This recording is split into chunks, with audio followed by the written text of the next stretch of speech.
Assalamualaikum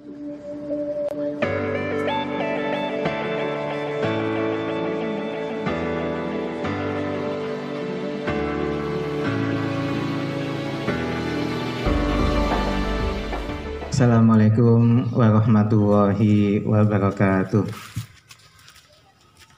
Alhamdulillah, anak-anakku sekalian rahimakumullah, baik yang ada di rumah masing-masing maupun yang ada di tempat-tempat yang lain, mungkin lagi ada di asrama. Di kesempatan pagi hari ini kita akan melanjutkan kajian Ramadan, dan kebetulan alhamdulillah Pak Saiful kebagian tentang kitab Bulughul Maram. Jadi sebelum kita masuk ke kajian kitab, kami berharap bahwa anak-anak sekalian di rumah dalam kondisi sehat, stay at home. Yang di rumah berarti di rumah, stay at home-nya yang lagi di asrama, karena kebetulan ada yang di asrama panti asuhan, berarti ya di asrama panti, tidak kemana-mana. Dan kita berharap bahwa stay at home ini berhasil sehingga COVID-19 tidak menyebar, lalu kita bisa kembali ke pondok lagi, belajar seperti biasa. Dan hari ini tepat 1 bulan kita mengadakan pembelajaran jarak jauh.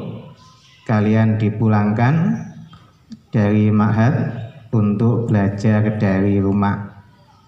Tentu dalam 1 bulan ini nuansanya berbeda. Kalau biasanya langsung ketemu dengan para ustadznya, biasanya guyon dengan kawan-kawannya, tentu 1 bulan ini tidak bisa. Tapi ini ujian, jadi harus disikapi dengan kesabaran. Kemudian masuk bulan Ramadan, biasanya kita di pondok selama 15 hari Ramadan pertama kita di pondok, kemudian ada yang bertugas santri mengabdi ke berbagai daerah. Nah, Ramadan kali ini kita berbeda, sehingga tetap belajar, tapi akhirnya kemudian belajarnya juga jarak jauh. Akhirnya kemudian Pak Yai dan para ustadz yang lain menyapa kalian di rumah dengan mengadakan kajian online jarak jauh seperti sekarang ini. Kembali ke kitab, tentu ini salah satu kitab yang kita pelajari selama di pondok. Kita belajar kitab hadis yang terhimpun dalam kitab Bulughul Maram. Sanawiyah, aliyah, kita belajar ini.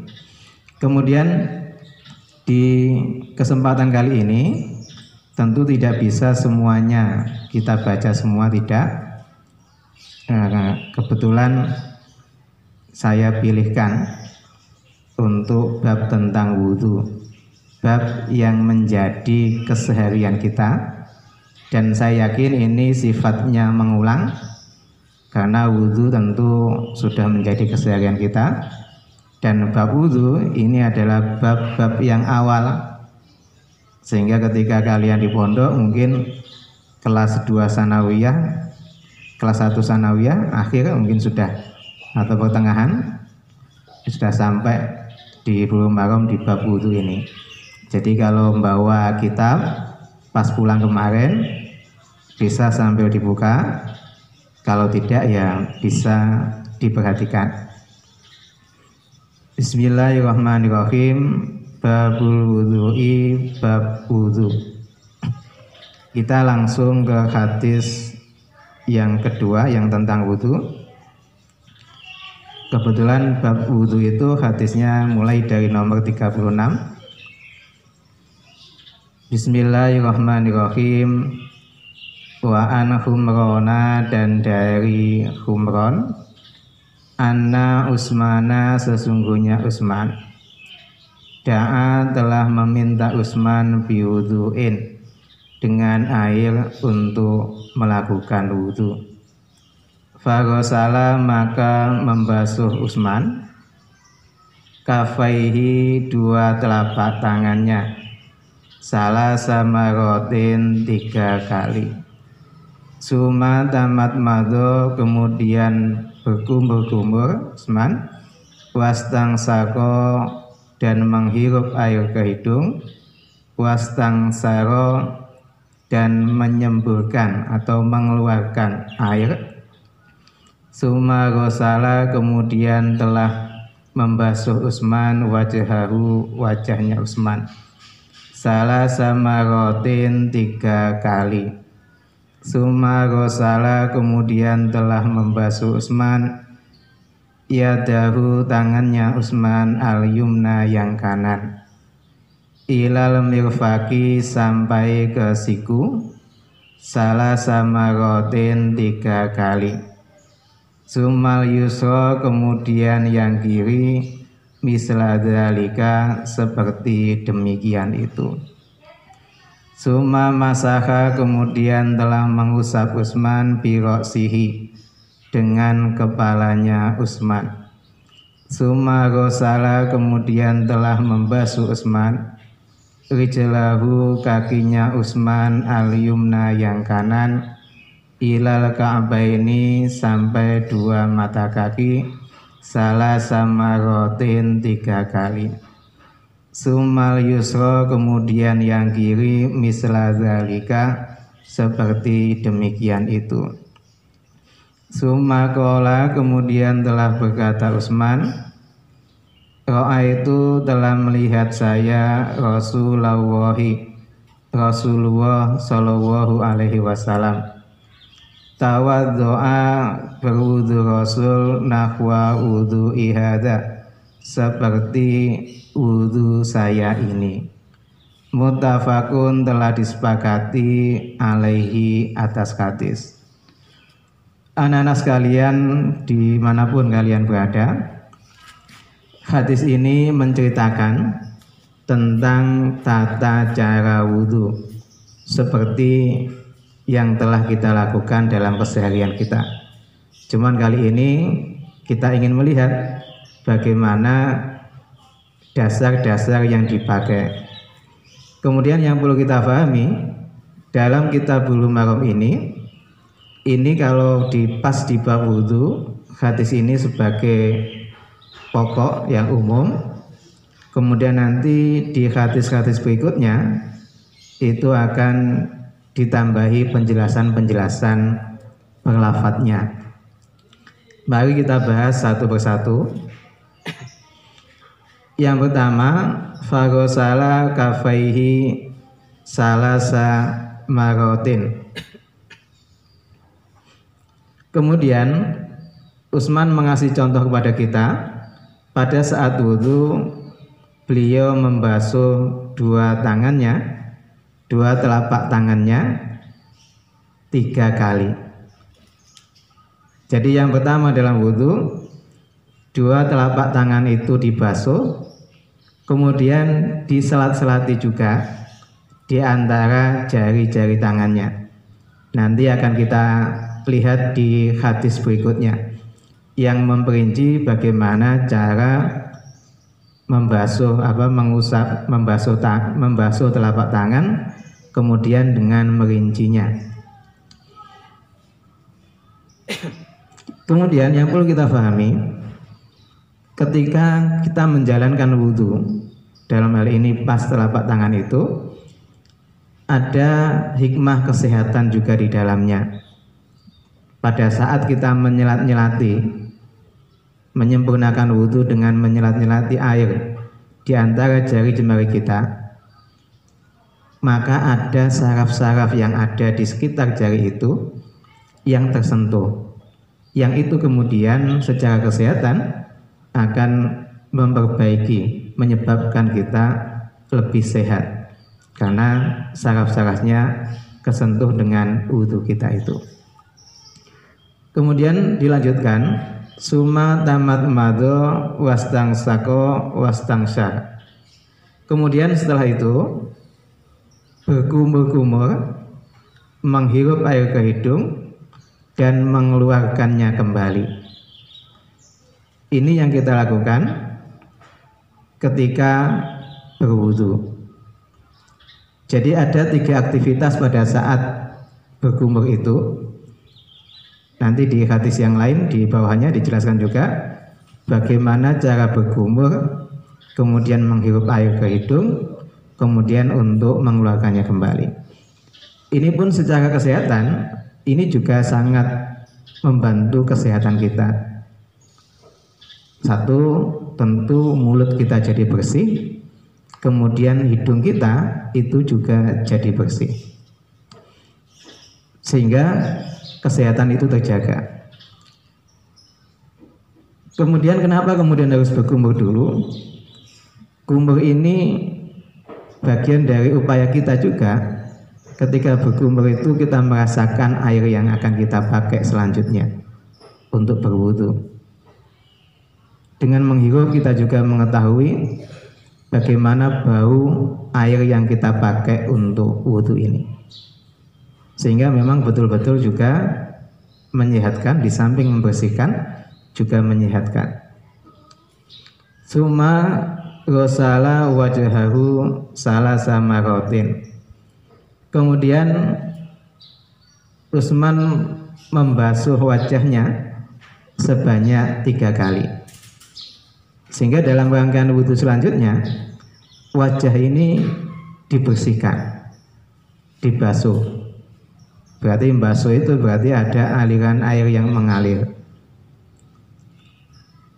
Setelah tangan bersih, selat-selati, sehingga dipakai untuk berkumur itu berarti tangan sudah dalam kondisi bersih, mudah-mudahan sehat. Kemudian ketika dipakai untuk mengusap wajah, tangan dan air yang dipakai untuk mengusap selanjutnya itu sudah betul-betul terjaga juga. Nah, ini sehingga kebersihan kemudian kesehatan itu terjaga. Nah, wajah yang bagaimana yang kemudian yang menjadi wilayah kita, inilah wajah kita. Nah, sehingga kalau di sini ada brewok, di sini ada jenggot, gitu ya. Kalau jenggotan brewokan, nah ini wajah kita. Kemudian saya dilanjutkan kembali. Suma ghasala yadahul yumna ilalam mirfaqi salasa marot. Kemudian membasuh tangan yang kanan sampai ke siku sebanyak 3 kali. Jadi tangan ini kemudian dibasuh. Saya pegang dulu. Jadi tangan kanan ini dibasuh sampai kemudian kita ratakan dengan tangan kita sampai ke siku sebanyak 3 kali.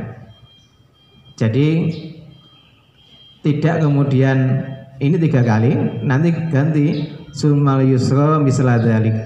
Kemudian ganti yang kiri seperti itu, berarti yang kiri juga 3 kali. Yang pertama yang perlu kita pahami di sini ilal mirfaq ya, sampai ke siku. Ila ini nanti kita buka kembali di Bidayatul Mustahid. Jadi yang aliyah sudah belajar kitab fikih itu, nanti kita akan lihat lebih rinci bagaimana penggunaan ila atau nanti juga penggunaan ba ya nanti pada waktu membahas yang lain. Dan ila ini kemudian ada yang memaknai ila itu dengan makna royah. Royah itu batas akhir. Sehingga ketika disambungkan dengan ilal mirfaq sampai ke siku, maka ketika ila itu dimaknai goyah, maka siku itu sebagai batas akhir. Sehingga ketika air itu dibasuhkan sampai ke siku, berarti siku nggak kena. Yang kedua, ila itu dimaknai juga sebagai ma'a, bersama. Sehingga ketika ila itu dimaknai bersama ma'a, maka siku itu menjadi bagian yang kita kenakan dengan air. Nah, ini yang kemudian lebih tepat arahnya ke sana. Karena nanti di hadis Nabi yang lain di bawahnya nanti kita lihat bahwa anggota-anggota wudhu itu kata Nabi nanti akan bersinar dengan cemerlang. Jadi anggota badan kita yang terkena wudhu, air wudhu itu nanti akan bersinar dengan cemerlang. Kemudian di akhir oleh Nabi, faman istata'a minkum ayyutila ghurratahu falyaf'al. Barang siapa di antara kalian mampu untuk memanjangkan sinarnya itu, maka lakukan. Nah, nanti berarti dengan pesan Nabi ini kita melihat bahwa ila itu lebih ke makna ma'a, sehingga siku itu menjadi bagian yang kita basuh juga, kena air. Kita lanjutkan 3 kali. Jadi salasa marot berarti 3 kali. Jadi kita sempurnakan membasuh tangan kita sampai ke siku. Ini sampai 3 kali. Jadi kita edarkan. Kemudian setelah itu ganti tangan yang kiri, kita basuh juga sampai ke siku juga 3 kali. Jadi tidak kemudian airnya kita pancurkan, lalu kita 1, 2, 1, 2 gitu ya, tidak. Tapi kita sempurnakan, kemudian beralih ke tangan yang berikutnya. Kemudian dilanjutkan dalam hadis ini, summa masakha bi ra'sihi. Kemudian Utsman mengusap kepalanya. Jadi setelah itu kepala diusap. Nah, pada saat mengusap kepala ini di hadis ke-38, di hadis bawahnya Rasulullah berpesan, wa masaha, dan telah mengusap Rasul bi ra'sihi, dengan kepalanya Rasul, wahidah, 1 kali. Jadi mengusap kepala itu 1 kali. Kalau tadi bagian-bagian yang lain 3 kali, salah sama ini untuk mengusap kepala hanya 1 kali. Kemudian dalam cara mengusap kepala, nah ini ya, ketika kemudian biroksihi, para ulama kemudian melihat makna bak di situ ya. Sama di Al-Maidah, Quran surat Al-Maidah ayat 6, nanti juga dicek di situ tentang cara wudhu. Ketika kemudian masuk ke bak, di situ dimaknai litab'id, untuk makna sebagian. Sehingga nanti kembali ke seperti yang saya sampaikan tadi, salah satu kitab yang membahas secara tuntas itu seperti yang dibahas di Bidayatul Mujtahid. Di situ kemudian dijelaskan. Jadi nanti yang aliyah, karena yang aliyah insya Allah sudah bahas itu, karena ini bab-bab di awal ya, di Bidayatul Mujtahid di awal. Jadi yang sanawiyah belum.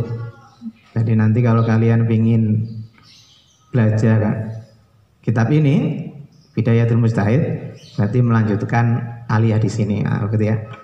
Itu ininya apa? Namanya kesambungan kurikulum dari sanawiyah, kurikulumnya apa? Aliyah, kurikulumnya apa? Sehingga ketika tuntas nyantri sanawiyah aliyah, berarti ada kesinambungan yang didapatkan, tidak hanya ketika di sanawiyah saja. Nah, baik di situ kemudian, karena litab'id untuk makna sebagian, lalu sebagiannya seperti apa? Di samping nanti kita lihat hadis-hadis di bawahnya. Nah, para ulama kemudian juga memaknai berbagai macam. Ada Imam Malik dan sahabat-sahabatnya, kepala itu kemudian dimaknai semua kepala, sehingga diusap semuanya. Ada yang kemudian Imam Abu Hanifah dan sahabat-sahabatnya memaknainya 1/4 kepala. Tapi ada juga yang kemudian tidak membatasi, baik seperempat maupun di bawahnya seperempat, gitu ya, seperti Imam Syafi'i. Jadi kalau kemudian kita melihat saudara-saudara kita pas wudhu di masjid kok kemudian macam-macam mengusap kepalanya, berarti kita nggak usah heran. Atau pas haji ya, kumpul semua di Masjidil Haram, wudhunya macam-macam, sholatnya juga ya, takbirnya dan sebagainya, tentu kita tidak usah heran karena kita tahu alasan-alasan atau dasar yang mereka pakai. Ini enaknya ketika kita belajar banyak hal ya, tidak hanya satu.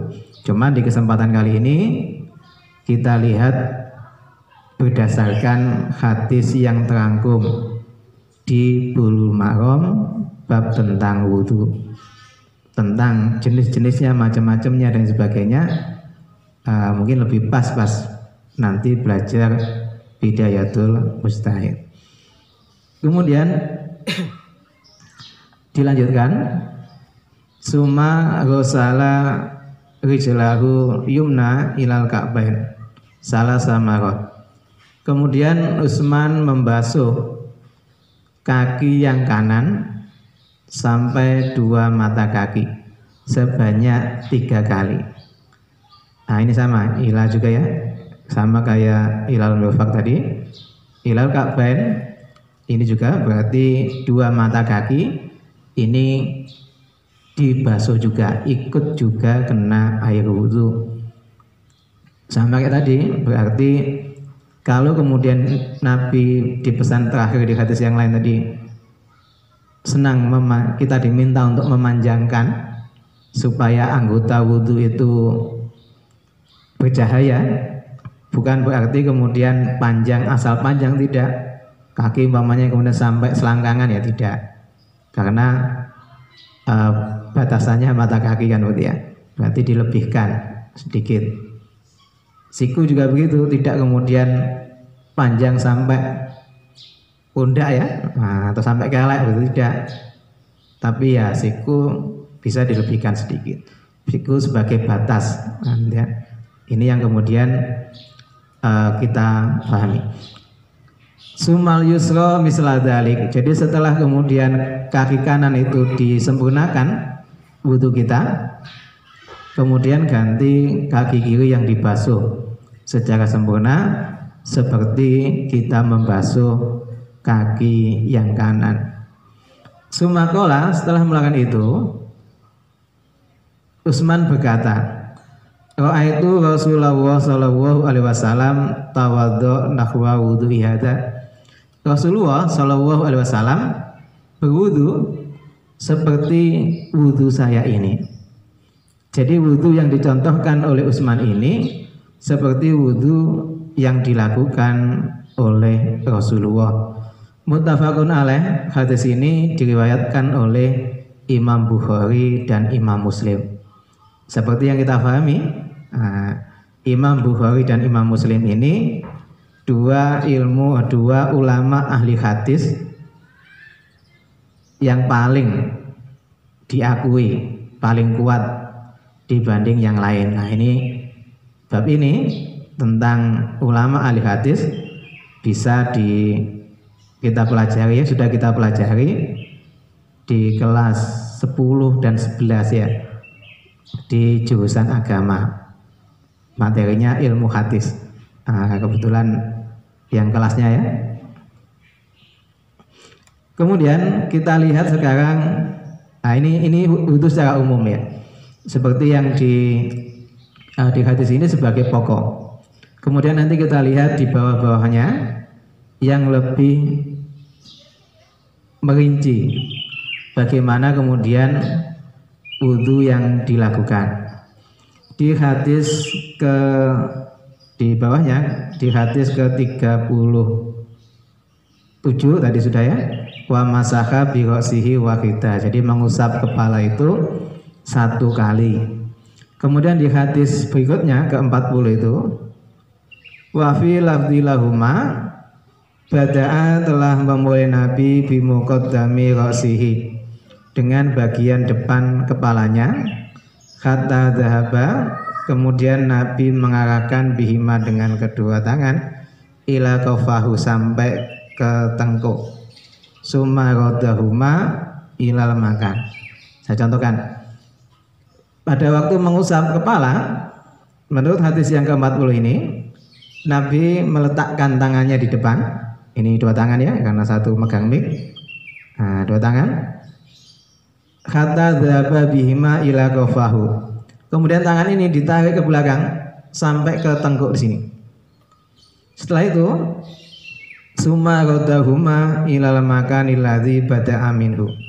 Kemudian tangan ini ditarik lagi ke depan, ke tempat permulaan. Nah, kita mulai tadi. Ini mengusap kepala, ya, yang dijelaskan di hadis ke-40. Nanti di hadis berikutnya ada lagi mengusap kepala seperti apa, ya. Kemudian, walaupun keseluruhan tadi, ini juga dimaknai sebagian juga kan, begitu ya. Kemudian di hadis ke-41,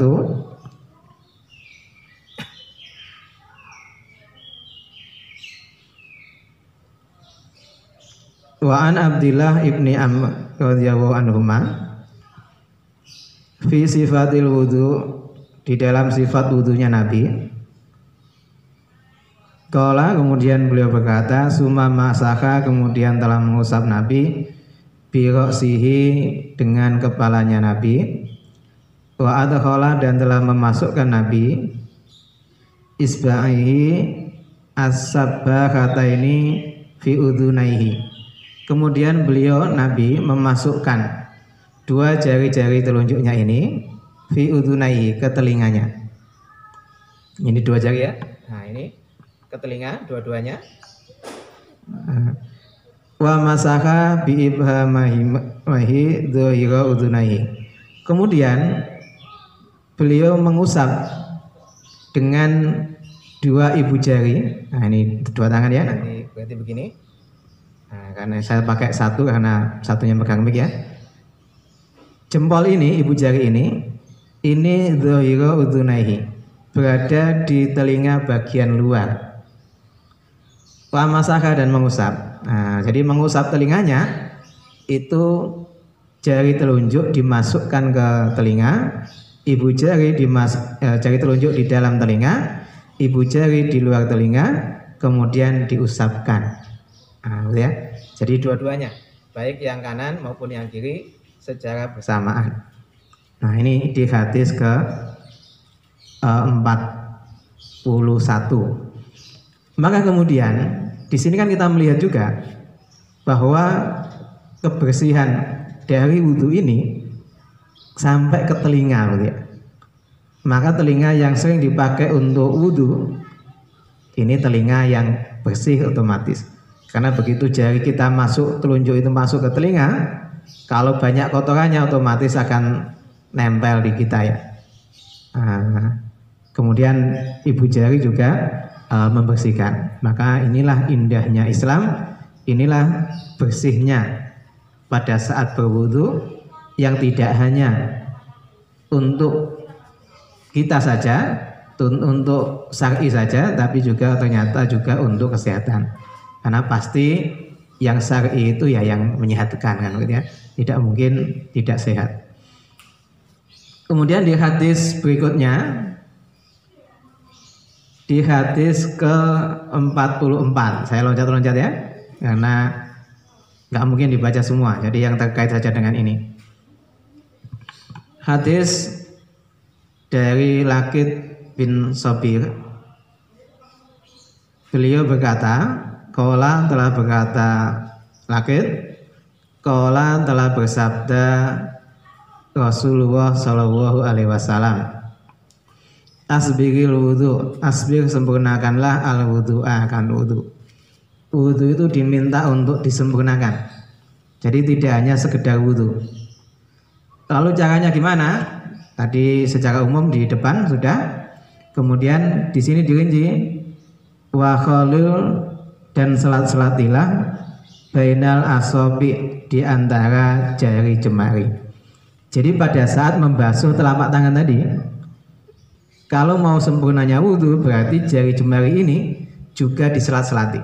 Makanya tadi saya sampaikan, menyelat-nyelati jari jemari ini di samping kesempurnaan wudhu, ternyata ini juga menyehatkan.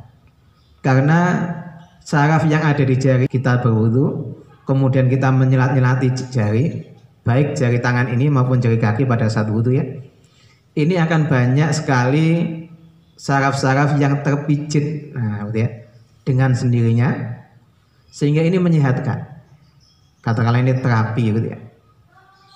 Jadi memang ketika sholat itu menyehatkan, wudhu bagian dari sholat, karena sholat nggak sah kalau tidak wudhu, ini juga menyehatkan. Dan insya Allah semua perintah syariat itu juga menyehatkan. Wabalik fil istingsar, dan bersungguh-sungguhlah atau menyampaikan pada saat menghirup air ke hidung. Jadi pada saat menghirup air ke hidung tadi di hadis pertama tadi ya, ini juga berarti kita hirup tenanan, tidak sekedar di ambon-ambon tapi kita hirup. Kemudian dikeluarkan tadi ya. Cuman kemudian ditutup oleh Nabi, ila angtakuna, kecuali bahwa ada kamu so iman dalam kondisi puasa. Jadi pada saat kondisi puasa seperti ini, tidak menghirup air ke hidung, juga tidak apa-apa. Kemudian di hadis berikutnya, hadis ke-46, Rasulullah bersabda kepada kita, wa an Utsmana, dan dari Utsman radhiyallahu, semoga meridhoi Allah Ta'ala, maha luhur Allah, maha tinggi Allah, anhu, dari Utsman, anak Nabi SAW, karena ada Nabi yukhalilu, menyelat-nyelati Nabi lihiyatahu, jenggotnya Nabi, fil wudhu'i, di dalam wudhu. Jadi dalam wudhu, kesempurnaan wudhu diantaranya menyelat-nyelati jenggot, tentu yang punya jenggot ya. Nah, kayak Pak Saiful ini yang nggak ada jenggotnya, pas mengusap wajah otomatis jenggotnya kena banyu gitu ya. Nanti kalau kalian kok gede kemudian berjenggot, atau tetangganya berjenggot, bisa sambil diselat-selati. Kemudian di hadis ke-49 kita lanjutkan. Wa an Abi Hurairah, dan dari Abu Hurairah, sami itu telah mendengar saya Rasulullah Shallallahu Alaihi Wasallam yaqulu, bersabda Rasul, inna ummati, sesungguhnya umatku, ya'tuna, datang mereka, yaumal qiyamati, pada hari kiamat, guron, dengan bersinar, mukhajjalin, yang cemerlang, min asaril wudhu'i, sebab bekasnya wudhu. Faman, maka barang siapa, istato'a, mampu orang, minkum, dari kamu semua, ayudila, bahwa memanjangkan gurotahu, sinarnya orang, fal yaf'al, maka berbuatlah. Hadis ini menjelaskan kepada kita besok pada hari kiamat, di antara ciri umat Nabi Muhammad adalah mereka bersinar terang. Mananya yang bersinar? Min asaril wudhu, bekas-bekas wudhu. Jadi pada saat kita mengusap wajah, pada saat kita mengusap tangan, mengusap kaki, gitu ya, maka anggota-anggota wudhu kita ini akan bercahaya. Ini diantara keistimewaan gitu ya, dan pembeda. Maka sholat wudhu di dalamnya ini pembeda kita dengan mereka muslim dan non muslim. Maka jangan sampai meninggalkan sholat. Tidak boleh meninggalkan sholat, otomatis tidak boleh meninggalkan wudhu. Gitu ya. Walaupun nanti dalam kondisi tertentu nggak wudhu diganti dengan tayamum. Tapi secara umum sholat ya dengan wudhu gitu ya. Kemudian pesan Nabi tadi, kita memanjangkan ya, tidak kemudian memendekkan. Jadi anggota wudhu yang tadi ada batasan ya, ila tadi, goyah tadi, kita maknai sebagai maaf bersama. Kenapa? Karena itu anggota wudhu yang nanti akan bercahaya. Dan kalau kita mampu, kita diminta Nabi untuk memanjangkan. Kemudian di hadis berikutnya, wa an Abi Hurairah qala Rasulullah sallallahu alaihi wasallam, idza tawaddatum, apabila berwudu kamu semua, fabda'u, maka memulailah kamu semua, bimaya minikum, dengan sebelah atau dari sebelah kanan kamu. Jadi pada saat wudhu kita diminta untuk memulai dari sebelah kanan. Tentu ini anggota wudhu yang berpasangan, dua kaki, dua tangan gitu ya. Jadi kita mulai tangan kanan dulu, kita selesaikan, kita sempurnakan. Setelah itu ganti tangan yang kiri. Kaki juga begitu, kita mulai kaki yang kanan dulu, kemudian ganti yang kiri. Kemudian di akhir bab ini, saya langsung ke akhir.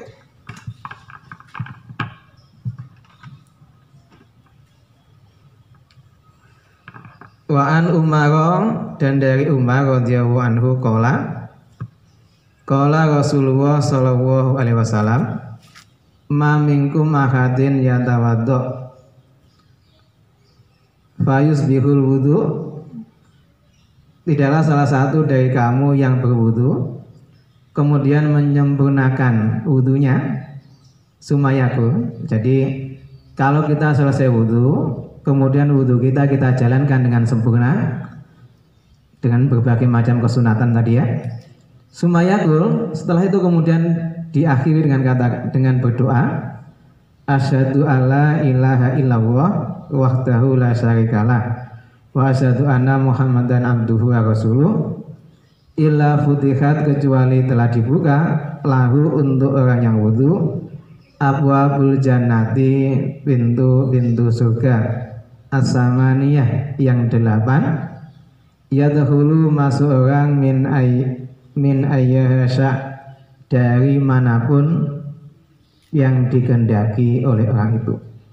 Jadi kalau kemudian wazada, dan di hadis bawahnya, dan ditambahi Allahumma ij'alni minat tawabin waj'alni minal mutatahhirin.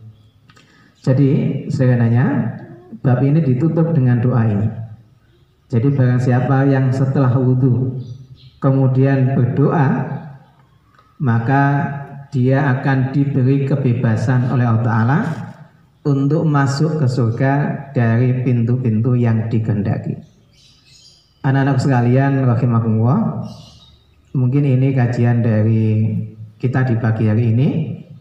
Mudah-mudahan sebagai pengingat kita dan menguatkan kembali pada saat wudhu kita bersungguh-sungguh, karena wudhu itu di samping memang syar'i kita, tapi banyak sekali hikmah yang bisa kita ambil, terutama hikmah kesehatan di musim COVID-19 ini. Jadi kalau kemudian kita diminta untuk sering-sering cuci tangan dengan sabun, maka itu semua sudah ada di wudhu. Kalau kemudian paling tidak sehari, maka kita tambahi dengan sholat-sholat sunnah, sehingga dengan demikian wudhunya juga makin sering. Dengan demikian tangan juga makin bersih, anggota-anggota tubuh secara dohir juga semakin bersih, secara batin kita juga semakin bersih, sehingga sehat badan kita, juga sehat rohani kita. Ini yang bisa Pak Saiful sampaikan. Mudah-mudahan di rumah tetap semangat, jaga kesehatan, dan bisa ketemu lagi di pondok yang kita rindukan ini. Assalamualaikum warahmatullahi wabarakatuh.